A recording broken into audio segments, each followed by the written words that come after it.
என் பெயர் நிலா. நான் சிறு வயதிலிருந்து நிறைய கஷ்டங்கள் அனுபவித்துள்ளேன். என் அப்பா வேறொரு பெண்ணுடன் தொடர்பில் இருந்து கொண்டு என் அம்மாவை தினம் தினம் அடித்து சித்திரவதை செய்து கொண்டிருந்தார். என் அம்மா ரொம்ப நல்லவங்க. என்னை ரொம்ப நல்லா பார்த்துப்பாங்க. அவங்களுடைய வாழ்க்கையை எனக்காகவும் என் தம்பிக்காகவும் அர்ப்பணித்தாங்க. என் அம்மா ஒரு தனியார் ஸ்கூலில் டீச்சராக வேலை செஞ்சுக்கிட்டே என்னை படிக்கவும் வச்சாங்க. எனக்கு ஸ்கூல் ஃபீஸ் கட்ட முடியாத நிலையில் என் அம்மா அவங்களுடைய சின்ன சின்ன சேவிங்ஸாக இருந்த அவங்களுடைய நகையை அடகு வச்சு என்னோடய ஃபீஸை கட்டுவாங்க. இந்த மாதிரி தான் நாட்கள் போயிட்டு இருந்துச்சு. நான் 10வது முடிச்சுட்டு லீவில் வீட்டில் இருக்கும்போது திடீர்னு ஒரு புயல் ஆரம்பிச்சுது. என் அப்பாவோட அம்மா, அதாவது என் பாட்டி வீட்டுக்கு வந்தாங்க. என் அப்பா கிட்ட பேசினாங்க. ஏய், இங்கே பாருடா, உன் பொண்ணை அண்ணன் பையனுக்கே கல்யாணம் பண்ணி கொடுத்துடு, அப்போ தான் சொத்து கொடுப்பாரு உங்கள் அப்பா, இல்லைன்னா அவ்வளோதான் சொல்லிட்டேன், அப்புறம் அவங்களோட இஷ்டம் அப்படின்னு மிரட்டிட்டு போயிட்டாங்க.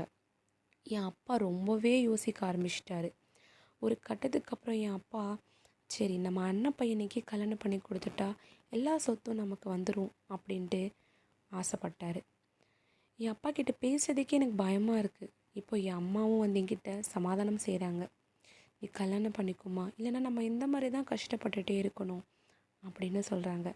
நான் என் அம்மா கிட்ட அடம் பிடிச்சேன். நான் படித்தே ஆகணும், நான் உன்னை நல்லா பார்த்துப்பேம்மா, படித்து பெரிய ஆளாவேம்மா, ப்ளீஸ்மா எனக்காகம்மா அப்படின்ட்டு. என் அம்மா கேட்கல. ஒரு கட்டத்தில் நான் சாப்பிடாமல் இருந்ததால் எனக்கு ரொம்ப உடம்பு சரியில்லாமல் போய் ஹாஸ்பிட்டலில் அட்மிட் பண்ணிட்டாங்க.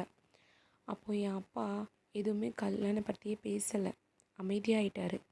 என் அம்மா வந்து என்கிட்ட, நான் உனக்கு 11th சேர்த்து விடுறேன், நீ கஷ்டப்படாத, அழுவாத அப்படின்னு சொல்லிட்டாங்க. என் அம்மா கிட்டே இருந்தது 4000 ரூபா தான். ஸ்கூல் ஃபீஸ் எப்படி கட்டுறதுனே தெரியல.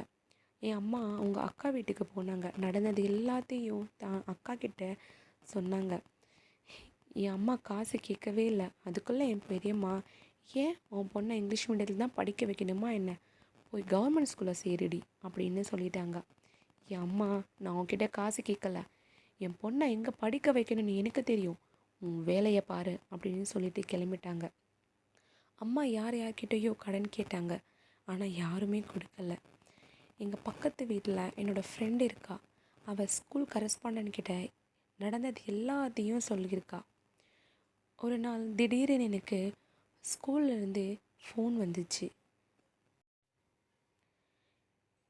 என்னோடய ஹெட் மாஸ்டர் பேசி, அதாவது என்னுடைய சேர்மன் பேசி, நீ உடனே ஸ்கூலுக்கு கிளம்பி வா அப்படின்னு கூப்பிட்டாரு. நான் அவர்கிட்ட சொன்னேன், நான் இன்னும் ஃபீஸ் கட்டலை சார், நான் ஃபீஸ் கட்டின அப்புறம் வரேன் அப்படின்ட்டு சொன்னேன். நான் உங்ககிட்ட ஃபீஸ் எல்லாம் கேட்கவே இல்லை, உன்னை கிளம்பி ஸ்கூலுக்கு வா சொன்னேன், அவ்வளோதான் அப்படின்ட்டு ஃபோனை வச்சுட்டாரு.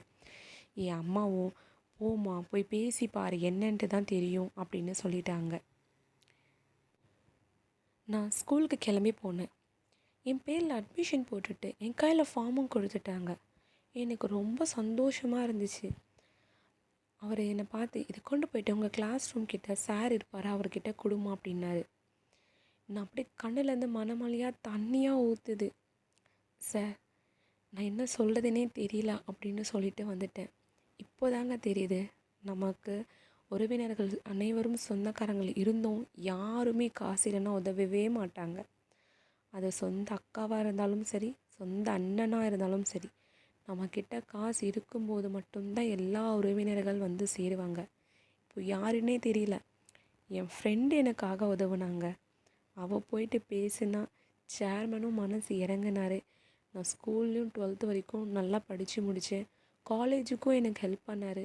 காலேஜும் படித்து முடித்து ஒரு நல்ல நிலைமைக்கு வந்து என் அம்மா அப்பாவையும் ரொம்ப நல்லா பார்த்துக்கிட்டேன். இந்த கதையிலிருந்து நம்ம புரிஞ்சுக்க வேண்டியது என்ன தெரியுமா, இது கதை இல்லை, உண்மையில் நடந்த என்னோடய வாழ்க்கையின் கதையை தான் உங்ககிட்ட சொல்லிகிட்டு இருக்கேன். சின்ன வயசில் நான் அனுபவித்தது இது மட்டும் இல்லைங்க, என்னை சுற்றி உள்ள பெண்களின் அனைத்து கதையும் இனிமேல் நம்மளுடைய சேனலில் டெலிகாஸ்ட் பண்ணுவோங்க. மறக்காமல் சேனலை சப்ஸ்கிரைப் பண்ணி வச்சுக்கிட்டு பாருங்கள். நன்றி, வணக்கம்.